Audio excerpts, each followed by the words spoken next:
அத்தியாயம் 58 ஒரு புதிய அதிகாரமயம். அது நிலவனுக்கு ஒரு தீர்க்கமான தருணம். இந்த நகரத்தின் பெரும்பான்மையான மக்களை விட அவன் கணிசமாக வலிமையானவராக இருந்தாலும் அவன் இன்னும் ஒரு மனிதர் என்பதை அவன் அறிந்திருந்தான்.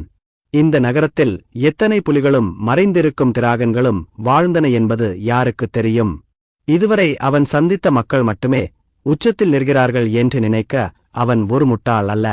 இந்த இடத்தில் ஒரு உச்ச மாஸ்டர் ரேங்க் நபர் ஒரு பெரிய விஷயமாக இருப்பார். ஆனால் அவன் உயர்ந்த இடங்களுக்குச் சென்றால் ஒரு மாஸ்டர் ரேங்க் போராளியை பற்றி குறிப்பிடுவது கூட மதிப்புக்குரியதாக இருக்காது. அவன் செய்ய வேண்டிய விஷயங்கள் இன்னும் குறைவாகவே இருந்தன.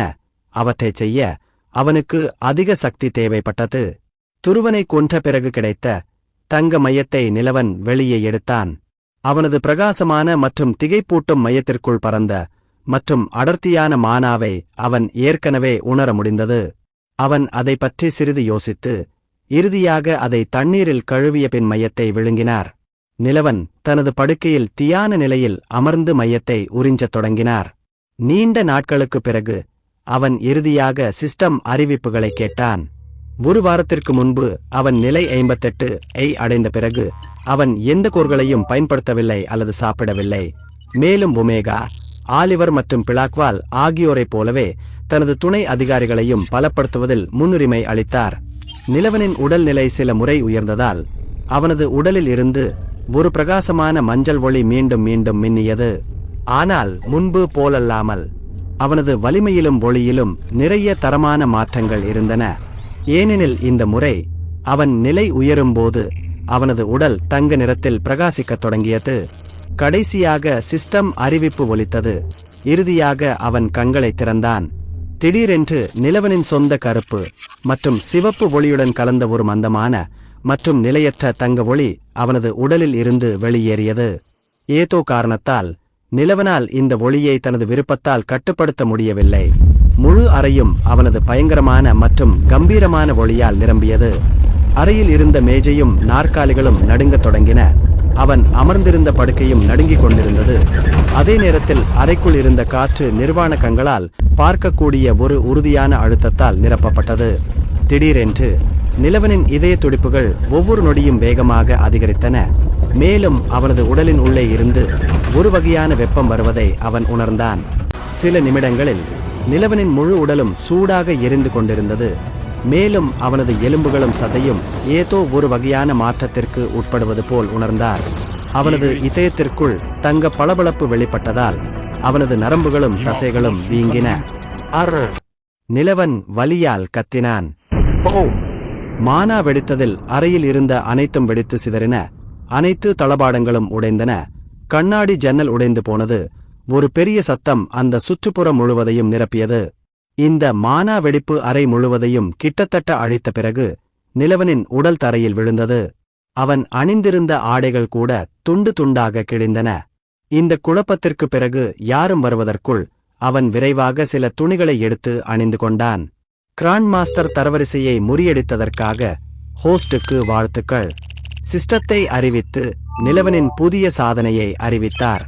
அது என்ன ஆச்சு என்று கத்தினான் நிலவன். தங்க மையத்திற்குள் எஞ்சியிருந்த உணர்வுதான் தங்க ஒளி வடிவில் ஹோஸ்டை நிராகரிக்க முயன்றது. அது முற்றிலும் அடக்கப்பட்டு இப்போது ஹோஸ்டுடன் கலந்துவிட்டது. அமைப்பு பதிலளித்தது. எனது அனைத்து புள்ளி விவரங்களையும் முக்கியமான திறன்களையும் எனக்கு காட்டு. குறைந்த தரவரிசையில் உள்ளவற்றையும் இனி எனக்கு தேவையில்லாத அல்லது பயன்படுத்தாதவற்றையும் தவிர்க்கவும் என்று நிலவன் கட்டளையிட்டான்.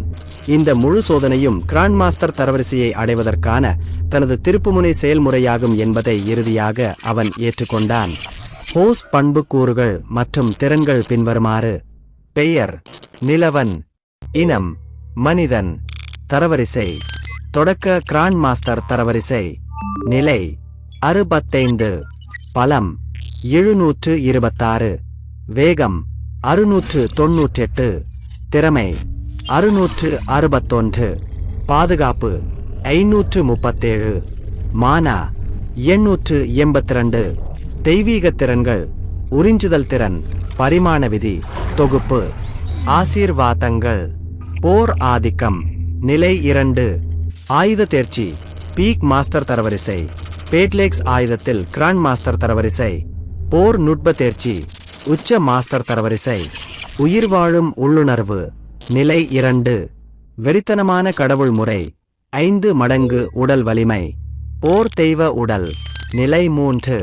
பரிசுகள். போர் தெய்வத்திற்கு தெரிந்த அனைத்து மொழி அறிவும். உடல் திறன்கள். ரிப்பர் நகங்கள். Said hopper. வேட்டைக்காரனின் நோக்கம். விஷ அமிலம். விஷ நோய் எதிர்ப்பு சக்தி. கிராண்ட் மாஸ்டர் தரவரிசை. சோமிர் அளவுகோல் உடல். மரண தண்டனை செய்பவரின் பார்வை. நீட்டிப்பு. வெப்ப உணர்வு. சக்தி திறன்கள். நிழல் நடை. ஹைவ்மே. நெருப்பு புயல். நீர் கத்தி. உறைபனி ஸ்பைக். காற்று கத்தி. போர் நுட்பங்கள். காற்று கட்டர். பாதுகாப்பு வலிமை. பேக்ஸ்டாப். லேசரு. வாழ்முனை. திலெக் பாரி. சூறாவளி கோடாரி. நிலச்சரிவு. கோடாரி பிரிப்பான். போர் தெய்வத்தால் வழங்கப்படும் ஆசீர்வாதங்களுக்கான அடுத்த கட்டத்தை உடைப்பதற்கான நிபந்தனைகளை ஹோஸ்ட் பூர்த்தி செய்துள்ளார். ஆசீர்வாதங்களின் வீச்சு மற்றும் செயல்திறன் 2 மடங்கு அதிகரித்துள்ளது. அமைப்பு பதிலளித்து நிலவன் எப்போதும் பயன்பாட்டில் இருந்த அனைத்து பயனுள்ள மற்றும் முக்கியமான திறன்கள் மற்றும் திறன்களை பட்டியலிட்டார். இறுதியாக நிலவன் தனது புதிய மாற்றத்திற்கு பிறகு ஒரு திருப்தியான புன்னகையை வெளிப்படுத்தினார். அவன் முன்பு உண்மையிலேயே வலிமையான போராளியாக இருந்திருந்தால் இப்போது அவன் முன்பை விட 2 மடங்கு வலிமையானவர். அவருடைய ஆசீர்வாதங்கள் கூட முன்பை விட 2 மடங்கு அதிக செயல்திறன் கொண்டவை. வேறு வார்த்தைகளில் சொன்னால் அவன் இப்போது உண்மையிலேயே ஒரு அதிகார மையமாக இருந்தான். ஒரு உச்ச கிராண்ட் மாஸ்டர் தரவரிசை போராளியை எதிர்த்து அவனால் வெல்ல முடியாவிட்டாலும் கூட நிலைகள் மற்றும் உடல் பண்புகளில் அவனுக்கு இன்னும் சாதகமாக இருந்தது. அவனது புதிய வலிமையால் குறைந்தபட்சம் சில சிறந்த போராளிகளை எதிர்த்து போராட முடியும் என்பதில் நிலவன் உறுதியாக இருந்தான். அவனது உடலின் ஒவ்வொரு அங்குலத்தையும் அவனது தோலில் உள்ள துளைகளையும் அவனால் உணர முடிந்தது. அவனது பார்வை மற்றும் மனதின் செயலாக்க வேகமும் மற்றொரு திருப்புமுனையை அடைந்தது. நிலவன் சோமிரின் மையத்தை உள்வாங்கி அதன் விருப்பத்தை பெற்றபோது அவனுக்கு இந்த உணர்வு ஏற்பட்டது.